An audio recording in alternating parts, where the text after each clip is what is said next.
Hello friends, हमारा आज का टॉपिक काफ़ी इंटरेस्टिंग है because here we are going to discuss something about space. कुछ ऐसे शब्द समझेंगे जिनसे हमें वर्ड एनालॉजी में भी मदद मिलेगी और साथ ही साथ हमारी वोकेबुलरी बूस्टअप होगी, साथ ही साथ आपकी जनरल नॉलेज की कुछ चीज़ें रिफ्रेश होंगी और कुछ बेसिक कंसेप्ट्स क्लियर होंगे। ठीक है फ्रेंड्स, तो सबसे पहले हम समझेंगे एस्ट्रोनॉमी क्या होता है। तो दोस्तों, astronomy is the study of everything in the universe beyond earth atmosphere. जो हमारी अर्थ का एटमॉस्फेयर है उसके बियॉन्ड, उसके परे जो भी चीज़ें हैं दोस्तों, जो हमारा धरती का वायुमंडल है इससे परे जो भी चीज़ें हैं जैसे सन, मून, इन्हें तो हम मून को देख सकते हैं, सन को भी दिखाई देता ना हमें, अपनी नॉर्मल आंखों से हम देख सकते हैं। लेकिन कुछ ऐसी चीज़ें भी हैं which can only be seen with the help of telescopes and other instruments. तो उनकी स्टडीज़ को भी एस्ट्रोनॉमी में ही इंक्लूड किया जाता है, like far away galaxies and tiny particles. तो दोस्तों, एस्ट्रोनॉमी क्या होगी? एक तरह की study of everything in the universe beyond earth atmosphere. अगर हम धरती के एटमॉस्फेयर, वायुमंडल की बात करें तो what is atmosphere? An atmosphere is a layer और a set of layers of gases surrounding a planet. अभी हम अर्थ की बात कर रहे हैं, अर्थ भी एक प्लेनेट है, एक ग्रह है। तो दोस्तों, इसकी सराउंडिंग में जो भी लेयर ऑफ गैसेज है, set of layer of gases which are held in place by the gravity. जो अर्थ की ग्रेविटी है उसकी वजह से जो उस के सराउंडिंग में हैं लेयर्स ऑफ गैसेज, उसके परे जब हम चले जाएंगे, जो अर्थ की ग्रेविटी से बाहर है, अंतरिक्ष जिसे हम कहेंगे, उसकी स्टडी को एस्ट्रोनॉमी कहते हैं। उस अंतरिक्ष में जितने भी ऑब्जेक्ट्स हैं उसकी स्टडी को एस्ट्रोनॉमी कहते हैं। ठीक है friends, now friends we can easily understand who is an astronomer. He is a scientist who study the universe, its object and how it works. Now friends we will learn about cosmology. So cosmology is a branch of astronomy that involves the origin and evolution of the universe.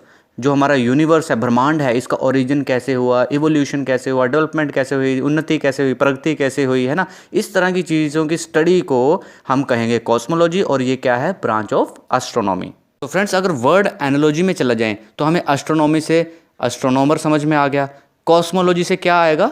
Cosmologist. Cosmologist कौन हुआ? Is someone who studies the nature and origin of the universe. जो ये study करता है कि universe की as कितनी है, ठीक है, उसका ओरिजिन कब हुआ, या जो भी थेरीज निकल के आती हैं इसके बारे में, इस फील्ड में जो भी स्टडी करते हैं उन लोगों को हम कॉस्मोलॉजिस्ट कहते हैं। Now friends, my question is who was the first person to go into the space, और you can say first human being to travel into the space, या फिर first man to orbit the planet. क्या मुझे बता सकते हैं? So friends, he was cosmonaut Yuri Alekseyevich Gagarin. दोस्तों, ये थे रशियन, ठीक है, तो रशियन थे, तो इससे हमें याद रखना है कि इन्होंने क्या लगाया है? Cosmonaut, not astronaut. तो cosmonaut Yuri Alekseyevich Gagarin was the first person to go into the space, first human being to travel into the space, first man to orbit the planet. Now friends, I will make you understand what is the difference between cosmonauts and astronauts. तो दोस्तों, cosmonaut word जो है वो कहाँ कैसे बना, astronaut कैसे बना, पहले ये समझ लेते हैं। दे कम फ्रॉम ग्रीक वर्ड्स, दोनों शब्द ग्रीक वर्ड से जोड़ के बने हैं। देखिए, astron means star, nauts mean sailor, cosmos mean universe and nauts mean sailor. तो यानी कि एस्ट्रोनॉट हुए स्टार सेलर, कॉस्मोनॉट हुए अ यूनिवर्स सेलर। ठीक है, ये तो हो गया इसके वर्ड का ओरिजिन और इसके वर्ड का मीनिंग। अब बेसिकली देखे जाए तो दोनों का जो फंक्शन है वो तो एक ही है, अंतरिक्ष में जाना है, वहाँ पे काम करना है। लेकिन cosmonaut are the people who are trained and certified by the Russian Space Agency to work in space. First person जो थे स्पेस में जाने वाले वो थे यूरी गगैरिन, और वो थे रशियन, और he was trained by the Russian Space Agency to work in space. ठीक है, तो इसलिए उनके नाम के पीछे लग गया कॉस्मोनॉट। एंड फ्रेंड्स, एस्ट्रोनॉट्स कौन हुए फिर? Astronauts are the people trained and certified by the NASA, European Space Agency, Canada Space Agency and Japan Aerospace Exploration Agency. जो लोग इनके द्वारा ट्रेंड किए जाते हैं और स्पेस में भेजे जाते हैं, इन्हें कहते हैं एस्ट्रोनॉट। फ्रेंड्स, आपने ये भी सुना होगा कि Neil Armstrong was the first person to walk on the moon. तो वो कौन थे? Neil Armstrong was an astronaut, और वो कहाँ के थे? अमेरिका के थे, इसलिए उन्हें एस्ट्रोनॉट कहा जाता है। सो फ्रेंड्स, आई होप आपको एक बेसिक मीनिंग समझ में आ गया है कि एस्ट्रोनॉट और कॉस्मोनॉट में क्या डिफरेंस है, और हम एस्ट्रोनॉट और कॉस्मोनॉट किसके नाम के पीछे लगाएंगे। ठीक है फ्रेंड्स, जैसे कोई बोले, कन्फ्यूज़न नहीं होना चाहिए कि एस्ट्रोनॉट नील आर्मस्ट्रॉन्ग हैं तो कॉस्मोनॉट नील आर्मस्ट्रॉन्ग क्यों नहीं कहते उन्हें। ठीक है, कॉस्मोनॉट यूरी गैगारिन है तो उन्हें एस्ट्रोनॉट यूरी गैगारिन क्यों नहीं कहते?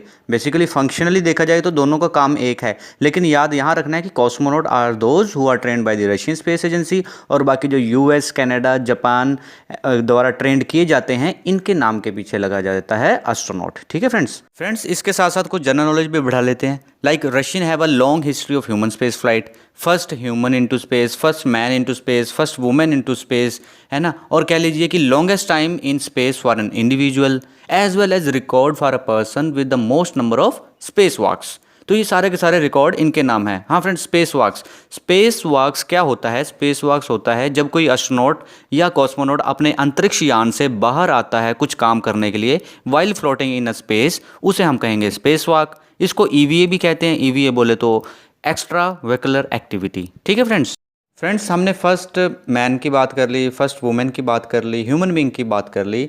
तो अभी क्वेश्चन ये है कि who was the first animal to make an orbital space flight around the earth? वो कौन सा जानवर था जिसने पहले अर्थ के ऑर्बिट का चक्कर लगाया था और to go into the space? तो दोस्तों उसका नाम था लाइका, द डॉग लाइका। और ये किस में भेजा गया था? Sputnik 2 which was the Soviet spacecraft. ये भी रशिया द्वारा ही भेजा गया था।